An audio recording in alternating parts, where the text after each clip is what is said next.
Good morning friends, welcome back to another video. इसके पहले हमने 125 क्वेश्चन को प्रैक्टिस सेट 1 के माध्यम से कई वीडियो के माध्यम से कंप्लीट कर चुके हैं।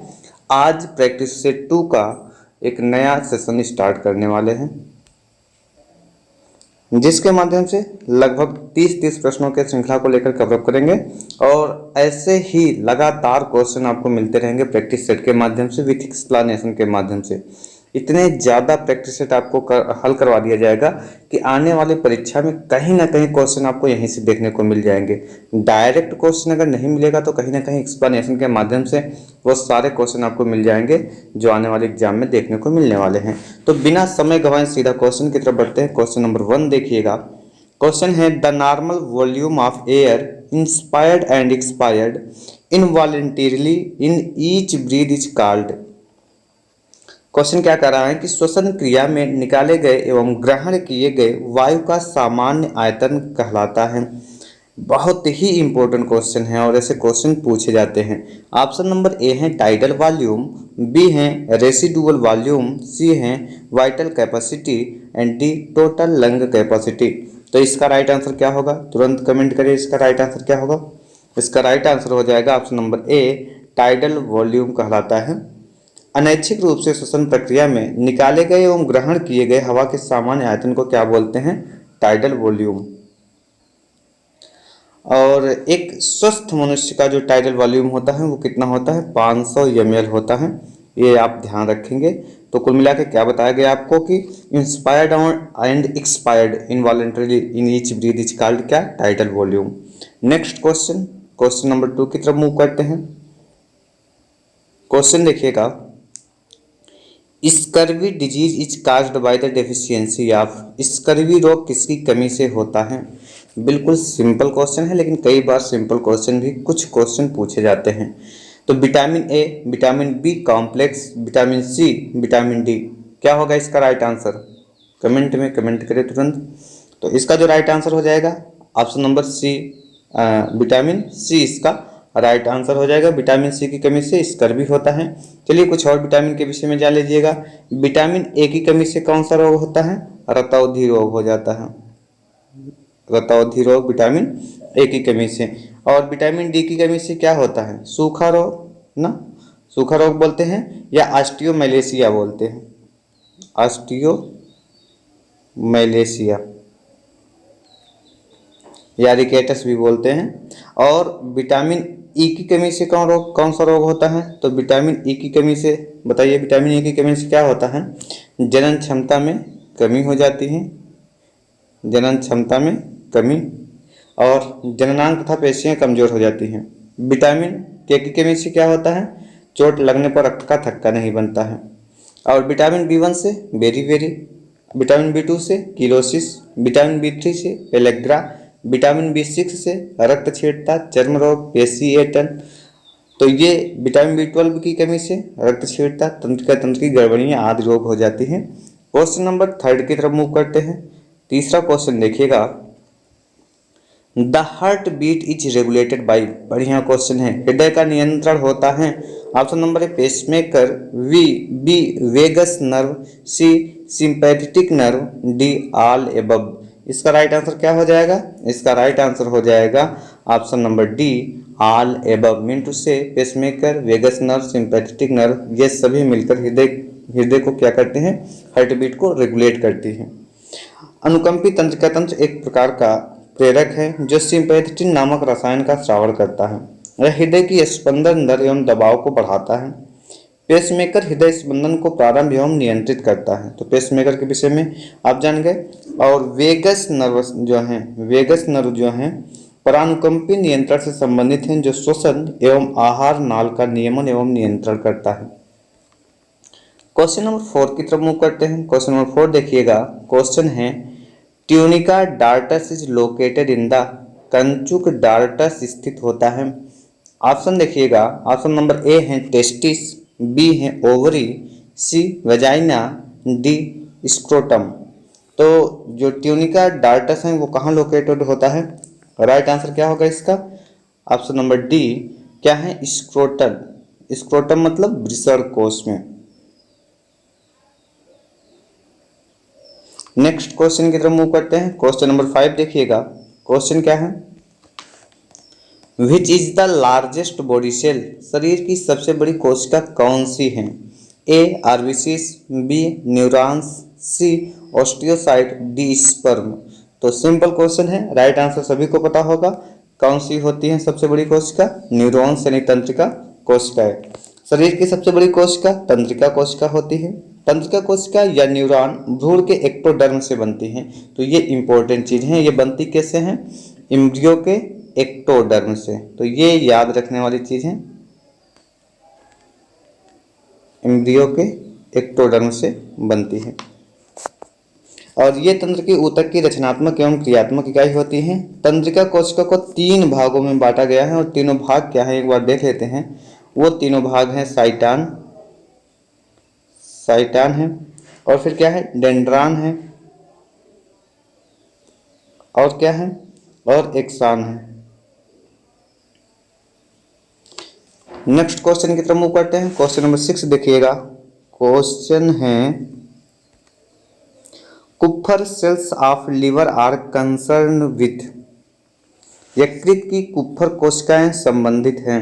A poisonous substances, B blood clotting, C phagocytosis, D pinocytosis, pinocytosis. Right answer क्या हो जाएगा? इसका राइट आंसर हो जाएगा ऑप्शन नंबर सी। क्या है? फैगोसाइटोसिस यानी कीटाणुनाशन से कुप्फर सेल्स ऑफ लिवर कंसर्न होता है। यकृत कोशिकाओं के बीच बीच में कुछ विशेष प्रकार की कोशिकाएं पाई जाती हैं जिन्हें क्या बोलते हैं? कुप्फर सेल्स बोलते हैं। यह कीटाणुनाशन यानी फैगोसाइटोसिस से संबंधित होता है, जो मृत इरेथ्रोसाइट और हानिकारक जीवाणु को नष्ट करते हैं। क्वेश्चन नंबर 7 देखिएगा।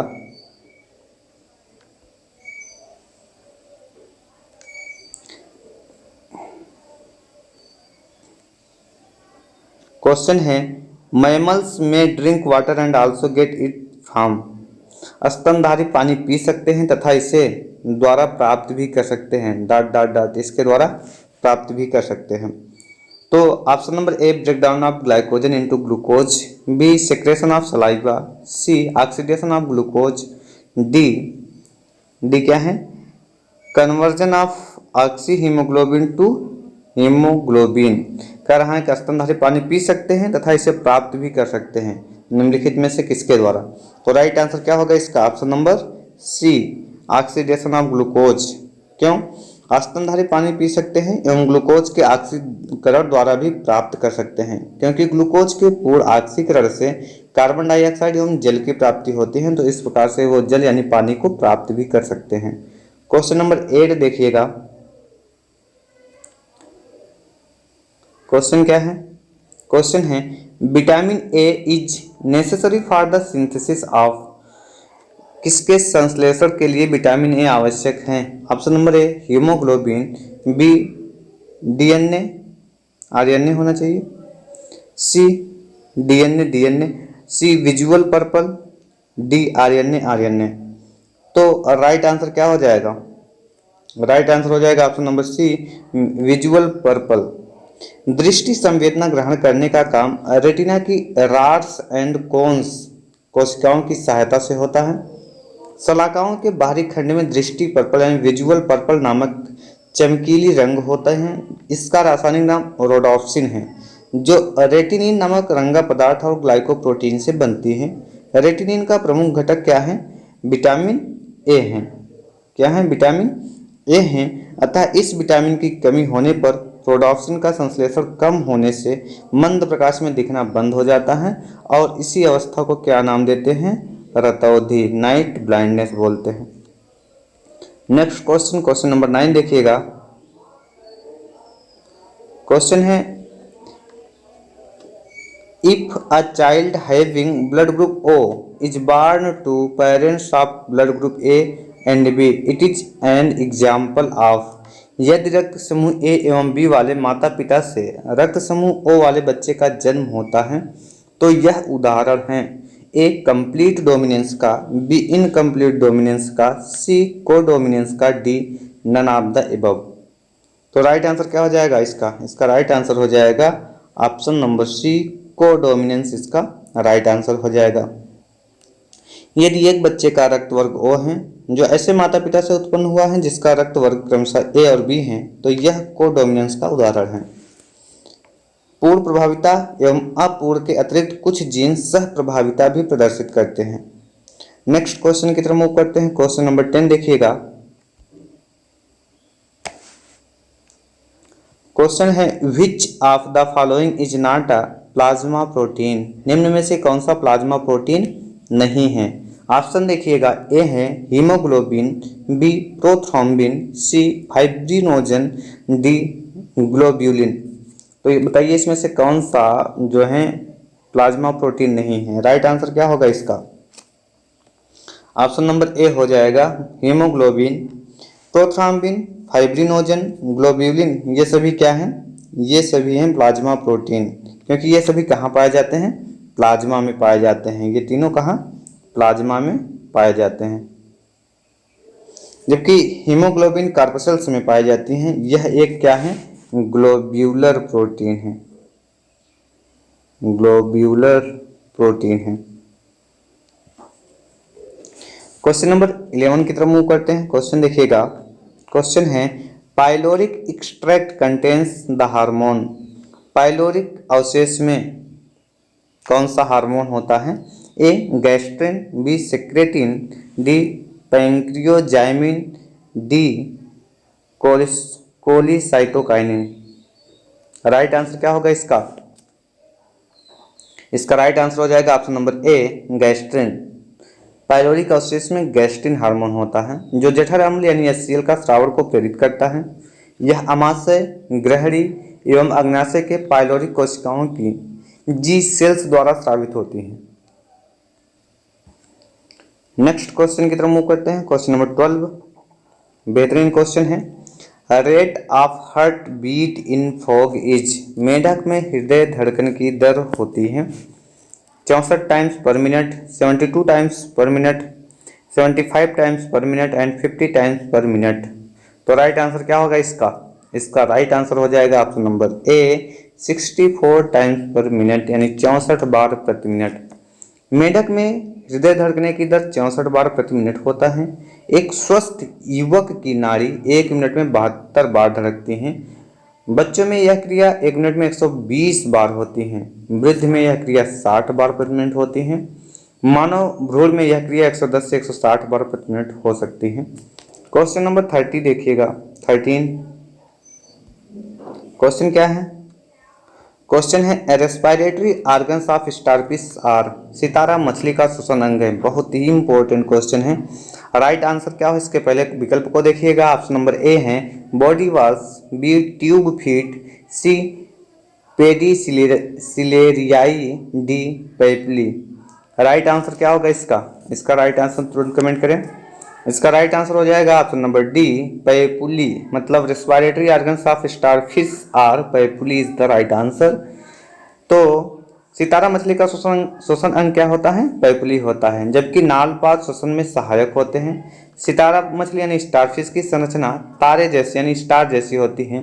इसमें 5 रंगीन जो है आर्म्स निकले होते हैं। यह वास्तविक मछली नहीं है।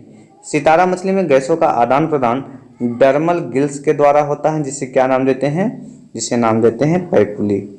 नेक्स्ट क्वेश्चन की तरफ मूव करते हैं। क्वेश्चन नंबर 14 देखिएगा। क्वेश्चन है which of the following is shelled amoeba. निम्न में से कौन कवचधारी अमीबा हैं।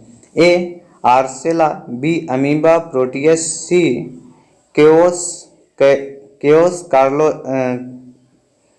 कैरोलेंसिस, हाँ, डी अमीबा लाइमैक्स। तो बताइएगा which of the following is shelled amoeba. कवचधारी अमीबा कौन है। राइट आंसर क्या होगा इसका। Option number A Arcella is the right answer. Arcella एक जो है कवचधारी अमीबा है। यह एक कोश की प्रोटिस्टा है जो एक साधारण सेल से ढके होते हैं। नेक्स्ट क्वेश्चन की तरफ मूव करते हैं। क्वेश्चन नंबर 15 देखिएगा। क्वेश्चन है एंसाइक्लोस्टोमा ड्यूडेनली काज ए डिजीज नोन एज। एंसाइक्लोस्टोमा ड्यूडेनली द्वारा होने वाला रोग को कहा जाता है, होने वाले रोग को क्या कहा जाता है? ऑप्शंस देखिएगा, एलिफेंटिएसिस, फाइलेरियसिस, ट्राइकिनोसिस, हुकवर्म डिजीज। तो राइट आंसर क्या होगा इसका? इसका राइट आंसर हो जाएगा ऑप्शन नंबर डी। तो एंसाइक्लोस्टोमा ड्यूडेनली द्वारा कौन सा रोग होता है? हुकवर्म डिजीज होता है।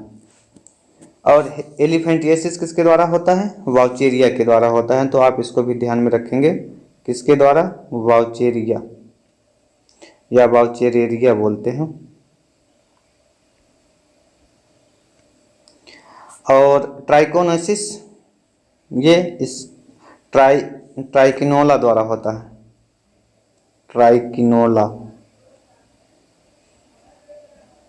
नेक्स्ट क्वेश्चन की तरफ मूव करते हैं। क्वेश्चन नंबर 16 देखिएगा। क्वेश्चन है, व्हाट इज टिप्लोसोल अर्थवर्म? केचुए का टिप्लोसोल क्या है? ऑप्शन नंबर ए है a defence mechanism, B a part of circulatory system, C an excretory organ, D a fold of intestine. का राइट आंसर क्या होगा इसका? ऑप्शन नंबर डी इसका राइट आंसर हो जाएगा। ए फोल्ड ऑफ इंटेस्टाइन इसका right answer है। Earthworm में क्या होता है? जो टिप्लोसोल भाग है वह 27वें खंड के प्रारंभ से अंतिम 24-25 खंड तक फैला रहता है। यह आंत के वलन से बनता है। इसके दीवार के भीतर विलाई यानी रसांकुर होते हैं। ये पचे हुए भोजन का अवशोषण करते हैं। क्वेश्चन नंबर 17 देखिएगा।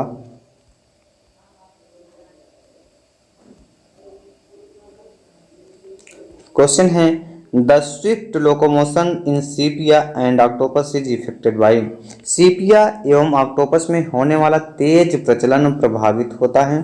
Option number A fast moving neighbouring animal, B undulation of their own lateral fins, C lashing movement of their cephalic arms, D water in jets expelled through siphon. तो राइट आंसर क्या होगा इसका? इसका right answer हो जाएगा option number D. और option number D क्या है देखिएगा, water in jets expelled through siphon. Siphon द्वारा निकाले गए जल द्वारा क्या होता है? इसका तेज प्रचलन होता है, प्रभावित होता है। सीपिया एवं ऑक्टोपस में तेज गमन साइफन द्वारा प्रवाहित जल द्वारा प्रभावित होता है। सीपिया एवं ऑक्टोपस समुद्री मोलस्का है। क्वेश्चन नंबर 18 देखिएगा। क्वेश्चन है, veliger larva is found in. Veliger larva पाया जाता है ए प्लेटीहेल्मिन्थेस, बी आर्थ्रोपोडा, सी मोलस्का, डी काइनोडर्मेटा। तो वेलिजर लार्वा कहाँ पाया जाता है? राइट आंसर क्या होगा इसका? ऑप्शन नंबर सी मोलस्का इसका राइट आंसर हो जाएगा। संघ मोलस्का में बाह्य निषेचन के द्वारा बने लार्वा वेलिजर और ग्लोचिडियम लार्वा होते हैं। तो दो नाम याद रखेंगे। नेक्स्ट क्वेश्चन की तरफ मूव करते हैं। क्वेश्चन नंबर 19 देखिएगा। क्वेश्चन है, which one of the following is डिवोर्ड ऑफ सर्वाइकल वर्टिब्रा। निम्न में से किसमें ग्रीवा कशेरुक अनुपस्थित होता है? Seal, snake, frog, fish. Right answer हो जाएगा option number D, fish is the right answer. मछली में ग्रीवा कशेरुक नहीं पाया जाता। ग्रीवा, वक्ष, कमर, सैक्राल, पुच्छ कशेरुक हड्डियां स्तनधारियों में पाई जाती हैं। ग्रीवा कशेरुक गर्दन में पाई जाती हैं। क्वेश्चन नंबर 20 देखिएगा। क्वेश्चन है, ग्लास स्नेक इज। ग्लास सर्प हैं।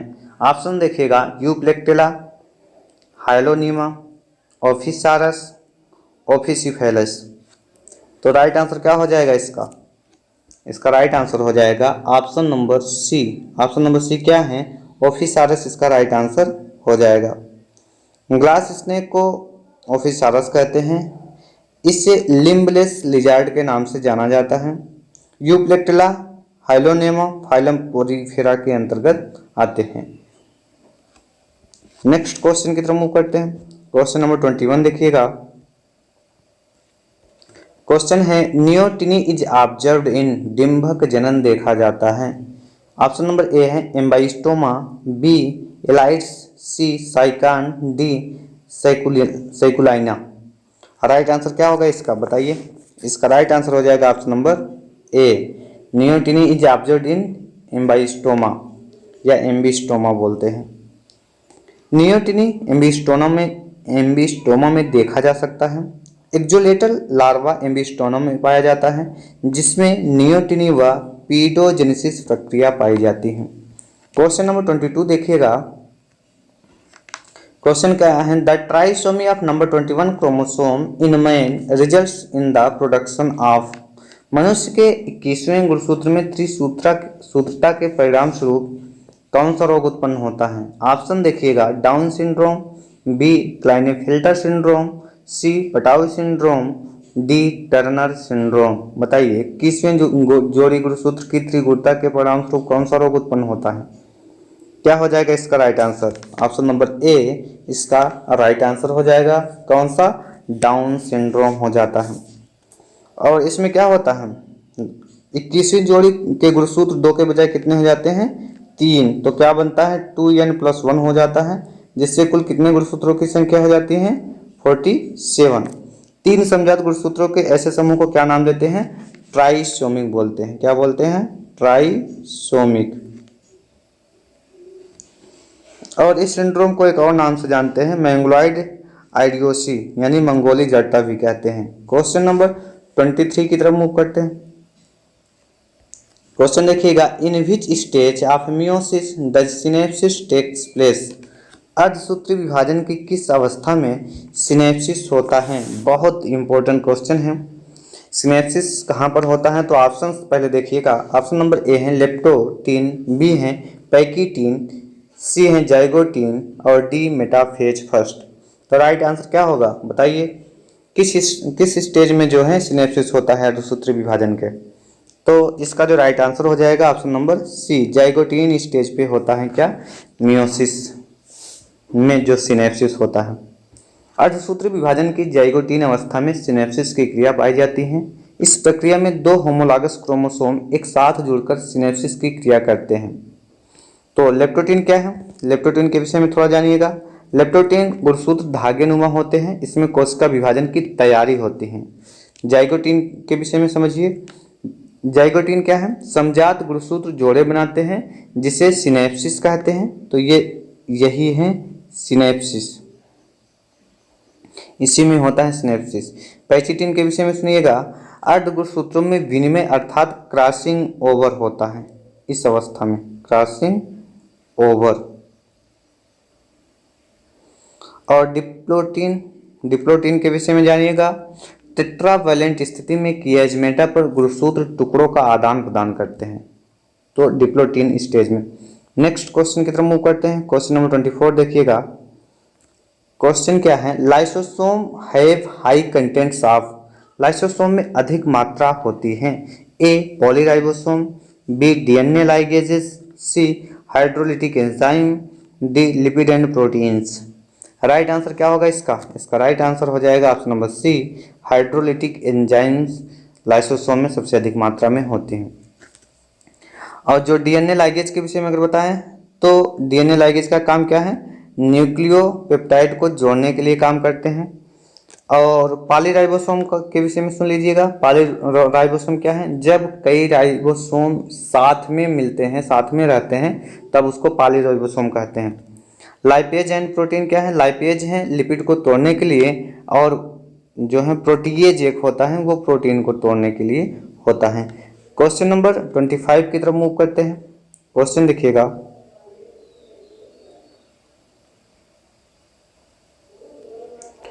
क्वेश्चन है इन यूरोमैस्टिक्स क्लोएका इज डिवाइडेड इनटू। यूरोमैस्टिक्स में अवस्कर द्वारा बटे होते हैं।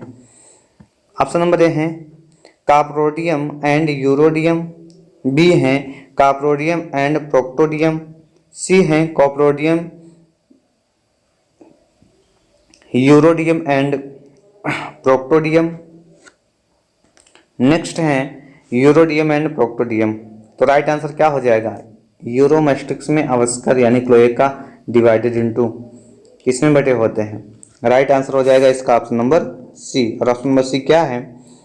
काप्रोडियम, यूरोडियम एंड प्रोक्टोडियम। यूरोमैस्टिक्स में जो क्लोएका द्वारा काप्रोडियम, यूरोडियम एवं प्रोक्टोडियम में बटा होता है। इंटीरियर एंड पर काप्रोडियम, मध्य में यूरोडियम, पश्च सिरे और प्रोक्टोडियम होता है। अंत में यह बाहरी और क्लोएम छिद्र में खुलता है। क्वेश्चन नंबर 26 का क्वेश्चन देखिएगा क्या है।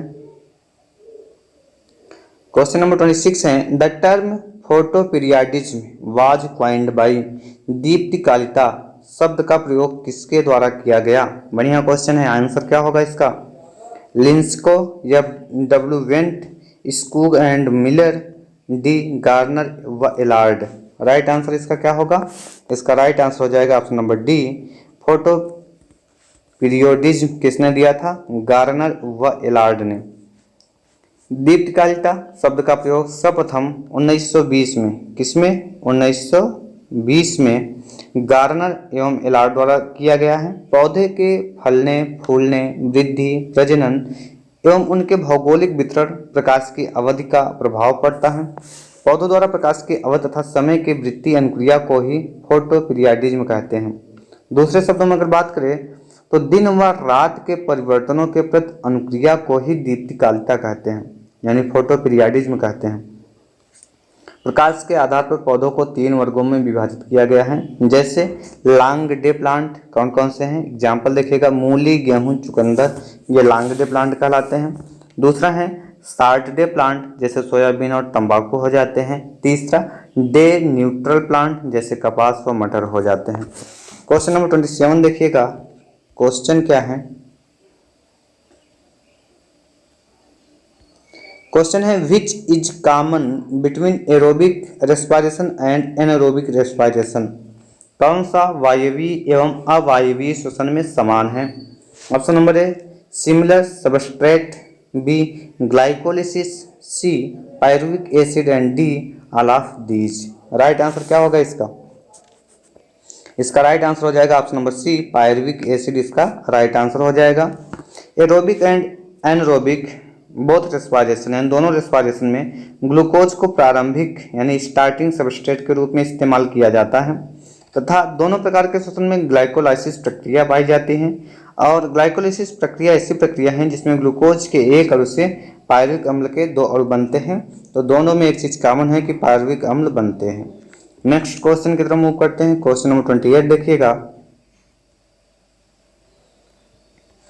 क्वेश्चन है, the rate of transpiration is high when, वाष्पोत्सर्जन की दर ऊंची होती है जब। Option number A the atmosphere is saturated with water vapour, B light is very dim, C the atmosphere is dry and the temperature is high, and D the temperature is low and the humidity is high. तो right answer क्या होगा, वाष्पोत्सर्जन की दर ऊंची यानी ज़्यादा यानी हाई कब होती है। कौन सा आंसर इसका सही होगा। राइट आंसर हो जाएगा ऑप्शन नंबर सी। क्या होता है, the atmosphere is dry and the temperature is high, ऐसे कंडीशन में the rate of transpiration is high. Next question की तरफ मूव करते हैं। क्वेश्चन नंबर 29 देखिएगा। क्वेश्चन है, fern prothallus develops from the. Fern prothallus विकसित होता है, A spores, B spore mother cells, C zygote, D none of the above. इसका राइट आंसर क्या हो जाएगा।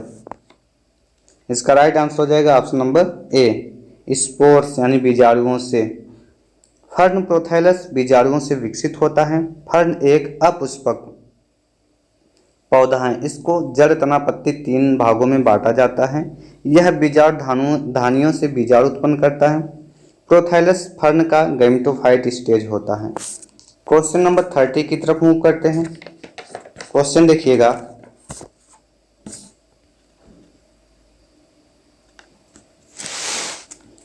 क्वेश्चन है, which of the following is the aquatic species of Riccia. निम्न में से रिक्सिया की कौन सी जाति जलीय होती है। ए रिक्सिया डिस्कोलर, बी रिक्सिया हिमालयेंसिस, सी रिक्सिया क्रिस्टलाइना, डी रिक्सिया फ्रूटेंस। क्वेश्चन क्या है, रिक्सिया की कौन सी जाति जलीय होती है। Which species is aquatic in Riccia. Right answer क्या होगा इसका। इसका राइट आंसर हो जाएगा रिक्सिया फ्लूटेंस इसका राइट आंसर हो जाएगा ऑप्शन नंबर डी। रिक्सिया फ्लूटेंस जलीय ब्रायोफाइट्स हैं। यह तालाबों व झीलों में तैरते हुए पाई जाती हैं। रिक्सिया डिस्कालर इसके विषय में, और रिक्सिया हिमालयेंसिस इसके विषय में, और रिक्सिया क्रिस्टलाइना जो हैं ये तीनों क्या हैं, स्थलीय जातियां हैं। तो याद रखेंगे ब्रायोफाइटा समूह के पादप मुख्य रूप से स्थलीय होते हैं। ये मुख्य रूप से नम दीवारों, नम भूमि व छायादार स्थानों पर, नदी के किनारे के पौधों पर, नम चट्टानों पर मिल सकते हैं। तो ये बहुत इंपॉर्टेंट है, इसको ध्यान में रखेंगे। तो इस प्रकार से 30 क्वेश्चन कंप्लीट होता है। मिलते हैं नेक्स्ट वीडियो में बाकी के क्वेश्चन के साथ, अगले 30 क्वेश्चन के साथ। इस तरह से कंप्लीट डेली प्रैक्टिस सेट आप करते रहें। और अगर अभी तक आपने चैनल को सब्सक्राइब न किया है तो प्लीज़ सब्सक्राइब कर लें। काफ़ी सारे कंटेंट आपको यहाँ प्रोवाइड किए जाएंगे और लगातार जो है परीक्षा के पहले तक आपको हमेशा कुछ ना कुछ देखने को मिलता रहेगा। इससे आप इतना ज़्यादा प्रैक्टिस सेट हल कर सकते हैं कि आने वाली परीक्षा में आपको बिल्कुल क्वेश्चन को देखते ही लगेगा कि ये तो हमने जो है प्रैक्टिस सेट के माध्यम से कवर अप किया था। अगर वीडियो को अभी तक लाइक ना किया हो तो प्लीज़ वीडियो को लाइक कर दें। Thanks for watching.